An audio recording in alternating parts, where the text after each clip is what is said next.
সুপ্রিয় কৃষক ভাইয়েরা, আজকের ভিডিওটি শুধুমাত্র আলু চাষিদের জন্য এবং এতদিন যাবত আপনারা যে সকল স্প্রে এবং পরিশ্রম চালিয়ে আসেন তাদের জন্য আজকের ভিডিওটি খুবই গুরুত্বপূর্ণ। তাই ভিডিওটি স্কিপ না করে ধৈর্য সহকারে প্রথম থেকে শেষ অবধি দেখতে থাকুন। এই সময়টা অর্থাৎ শেষ পরিচর্যা বা অন্তিম পরিচর্যার মধ্যে পড়ে যায়, কেননা এখন আলুর বয়স কিন্তু বেশিরভাগই 2, 2.5 এবং 3 মাসের প্রায় কাছাকাছি চলে আসছে। তার জন্য অবশ্যই আমাদের এখন প্রয়োজন আলুর সাইজ বৃদ্ধি আমরা কিভাবে সহজে করতে পারি, কেননা ক্যাড আলুর ক্ষেত্রে কিন্তু আলুর গুণগত মান অনেক কম।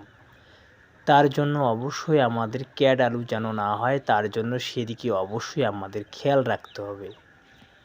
আলুর সাইজ বৃদ্ধি বা আলুর দানা মোটা করার জন্য যে সকল পিজিআর বা ফলিয়ার স্প্রে বিষয়ে আলোচনা করব সেগুলির আগে বলে নেই, যদি আমার চ্যানেলে নতুন ভিজিট করে থাকেন তাহলে অবশ্যই আমার এই কৃষিভিত্তিক ইউটিউব চ্যানেলটিকে সাবস্ক্রাইব করে পাশে থাকবেন এবং বেল আইকনটি অন করতে অবশ্যই ভুলবেন না। চলুন তাহলে মূল বিষয়ে। বন্ধুরা, আলুর সাইজ বৃদ্ধি করার জন্য বা মোটা করার জন্য কয়েকটি গুরুত্বপূর্ণ পিজিআর নিয়ে আলোচনা করছি। যে পিজিআরগুলি আমি নিজে আগে ইউজ করছি সেই বিষয়ে আপনাদের কিছু ধারণা দিতে চলেছি। তবে বন্ধুরা, যে সকল পিজিআরগুলি নিয়ে আলোচনা করব সেই সব পিজিআরগুলি অবশ্যই আপনারা কিন্তু আলুর বয়স 60 দিনের উপরে অবশ্যই হতে হবে। বন্ধুরা, প্রথম পিজিআর হিসেবে আপনারা রামসাইট কোম্পানির অ্যাক্টিভ বর অর্থাৎ অ্যাক্টিভ ব্রন ব্যবহার করতে পারেন। এটি লিকুইড ফর্মে পেয়ে যাবেন। এটা আমি নিজের আলুতে ইউজ করছি। এই মেডিসিন অবশ্যই আপনারা রাসায়নিক সারের দোকানে 250 ml হারে পেয়ে যাবেন। তবে এর 250 ml রেট প্রায় 300 থেকে 350 টাকার মতো পড়বে। এটা আপনারা আলু খেতে ব্যবহার করলে দেখবেন যে আলুর সাইজ কীভাবে বৃদ্ধি করে সেটা আপনারা আলু স্প্রে করলে বুঝতে পারবেন। এরপরে 2 নাম্বার হিসেবে আপনারা ব্যবহার করতে পারেন ট্রপিক্যাল কোম্পানির ট্যাগ বাম্পার। এটিও ভালো রেজাল্ট দেয় এবং ফলনের ক্ষেত্রে ক্যাট কম হয় এবং আলুর সাইজ ভালো হয় এবং আলুর পচন কম হয়। সেক্ষেত্রে আপনারা আলু চাষের শেষ মুহূর্তেও এই ট্যাগ বাম্পার ব্যবহার করলে ভালো রেজাল্ট পাবেন।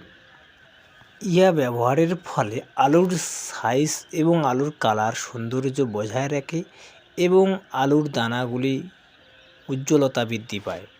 এরপরে আমি 3য় নাম্বারে যে পিজিআরটি আলোচনা করছি সেটা সবারই পরিচিত।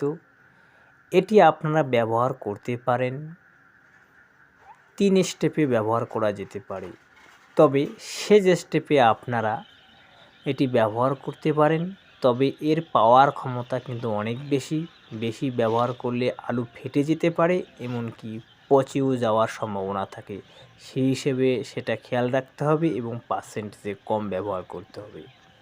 বন্ধুরা, সেই পিজিআরটির নাম হলো পোষক গ্রিন। অর্থাৎ এই পোষক গ্রিনের সঙ্গে 25 থেকে 30 গ্রাম হারে আপনারা বোরন মিশিয়ে একসাথে শেষের দিকে স্প্রে করবেন। দেখবেন যে আলুর সাইজ কীভাবে বৃদ্ধি হয় এবং দানাগুলি দেখবেন সবই পুষ্ট হয়ে গেছে, সরু সরু দানা থাকবে কম এবং আলুর ফলন দেখবেন যে অনেকাংশেই বৃদ্ধি পেয়েছে। তবে বন্ধুরা, এটি বেশি ব্যবহার করলে কিন্তু অনেক সময় আলু ফেটে যায় এবং পচানোর সম্ভাবনা থাকে। সেক্ষেত্রে অবশ্যই আমাদের পরিমাণ মতো একটু কম ব্যবহার করতে হবে এবং আলুর চেহারা গতি বা আলুর সাইজ আগে দেখে নিতে হবে, সেই পরিমাণ হিসেবে আপনাদের ব্যবহার করতে হবে। এর ডোজ মাত্রা হিসেবে ব্যবহার করতে পারেন যে প্রতি ট্যাঙ্কিতে 20 থেকে 25 ml হারে ব্যবহার করতে পারেন। এরপরই বন্ধুরা, 4 নাম্বার হিসেবে আপনারা বিএসএফ কোম্পানির লিওসিন ব্যবহার করতে পারেন।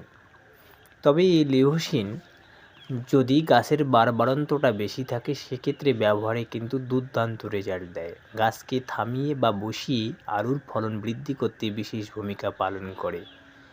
এটি কিন্তু আলুর সাইজ, কালার এবং বিভিন্ন ধরনের যে আলুর গঠন প্রকৃতি সব কিছুতেই ভালো ভূমিকা পালন করে।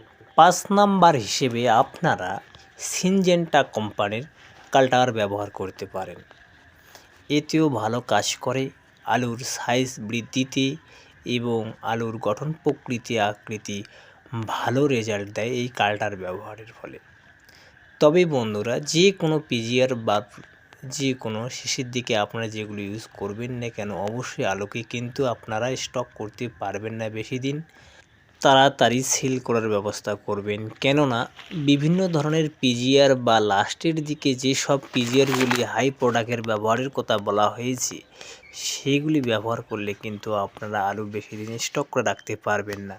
সেগুলো তাড়াতাড়ি যত সম্ভব সেল করে দিতে হবে, তাতেই ভালো হবে।